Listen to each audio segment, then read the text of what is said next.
ఏంటి ఇది ప్రజలు ఆలోచన చేయండి. ఇది కూడా వందే మాతరం గీతం మారుస్తున్నారు, మారుస్తున్నారు.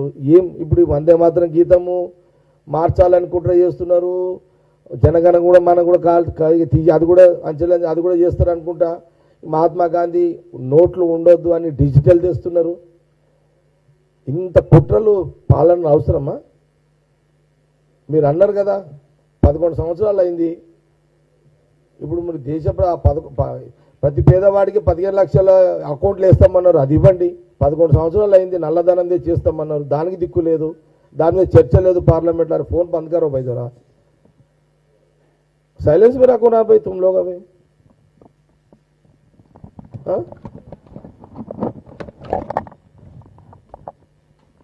ఎప్పుడైనా మీరు ప్రెస్ మీట్లోకి వస్తారు కదా, ఫోన్ సైలెన్స్ అనే పెట్టండి. మీరు రింగ్ ఇంటే మా మూడ్ ఖరాబ్ అవుతుంది, మా సబ్జెక్ట్ వీక్తుంది.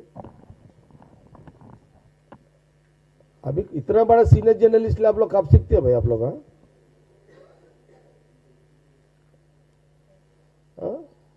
కాబట్టి ఇంత ఇది ఈరోజు మీడియా ద్వారా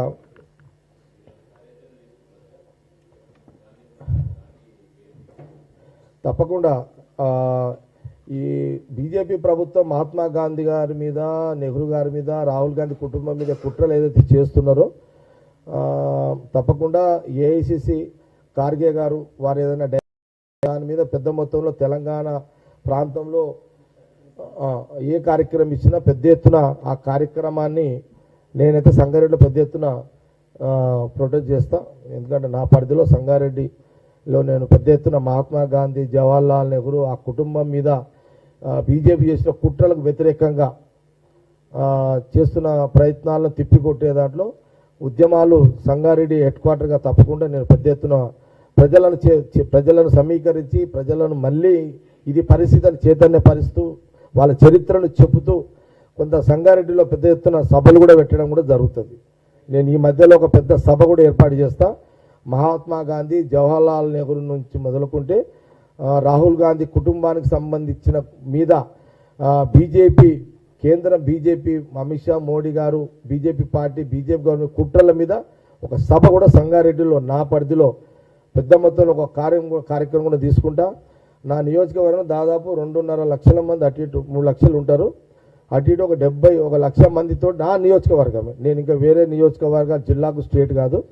నా నియోజకవర్గంలో 1 లక్ష మందితోటి 1 లక్ష మందితోటి సంగారెడ్డి అంబేద్కర్ స్టేడియంలో త్వరలో నేను మా నియోజకవర్గ పరిధిలో ఉన్న ప్రజలను సమీకరించుకొని ఆనాటి మహాత్మా గాంధీ, జవహర్లాల్ నెహ్రూ నుంచి మొదలుకుంటే ఈనాటి రాహుల్ గాంధీ గారి ఒక కుటుంబం యొక్క త్యాగాలు, వాళ్ళ కష్టాలు, వాళ్ళ బాధలు, స్వతంత్ర ఉద్యమంలో వాళ్ళ పోరాటాలు, వాళ్ళ జైలు జీవితాలు, వాళ్ళ అన్నీ కూడా మా సంగారెడ్డి నా ప్రజలకు చెప్పుకునే ప్రయత్నంలో భాగంగా 1 లక్ష మందితోటి నేను త్వరలో ఒక డేట్ ప్రకటించేసి నేను ఒక సభ కూడా ఏర్పాటు చేసుకొని ఒక మెసేజ్ ఈ చరిత్ర కూడా చెప్పే కార్యక్రమాన్ని కూడా పెట్టుకోవడం జరుగుతుంది.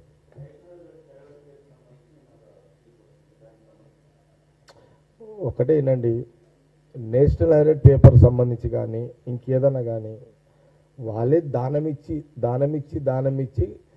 గవర్నమెంట్ క్వార్టర్లో ఉంటున్న జీవితాలు వాళ్ళవి విన్నావా?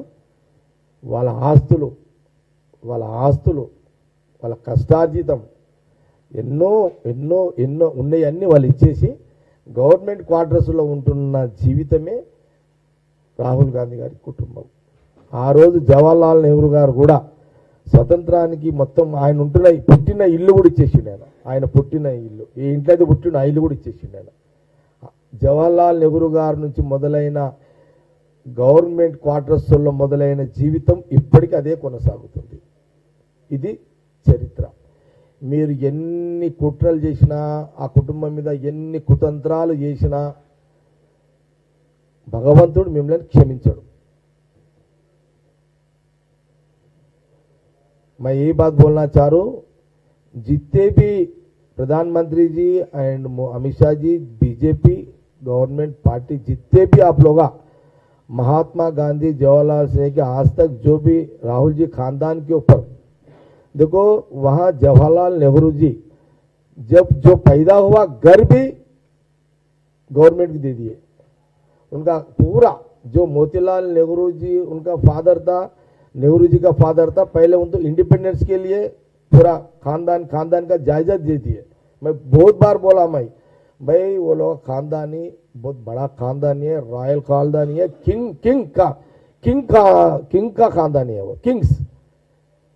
ये काश्मीर पंडित है ये लोग, काश्मीर ब्राह्मण से लोग, ये दिलवाले है ये लोग, दिलवाला खानदानी है ये लोग। जो राहुल गांधी जी का खानदान दिलवाला खानदान है। जितने भी वो लोग का जब उनका जो मोतीलाल नेहरू जी जो दिए है सारी प्रॉपर्टीज महात्मा गांधी के हाथ में रह के आप देश जनता के लिए, इंडिपेंडेंस के लिए, ब्रिटिश को हकालने के लिए यूज करो। बाद में जब जवाहरलाल नेहरू जी जो प्राइम मिनिस्टर बनने के बाद खुद उनका घर भी जो पैदा हुआ घर भी दे दिए। अभी है ना रिकॉर्ड हुआ, क्या सवाल कर सकते क्या उसको? कर सकते क्या भाई? वहां से जवाहरलाल नेहरू जी से लेके आज तक राहुल गांधी जी तक वो लोग गवर्नमेंट में, वहां से जवाहरलाल नेहरू से लेकर आज तक भाई वो लोग गवर्नमेंट क्वार्टर में वो लोग ठिकाना है वो लोग का।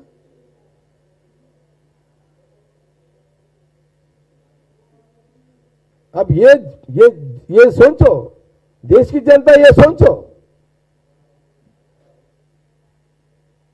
जो सैक्रिफाइस जो वो लोग का इतना बड़ा लाइफ, इतना बड़ा सैक्रिफाइस फैमिली है भाई। आप प्राइम मिनिस्टर बने, होम मिनिस्टर बने, आपका रूल है, आपका पॉलिटिक्स कर लो।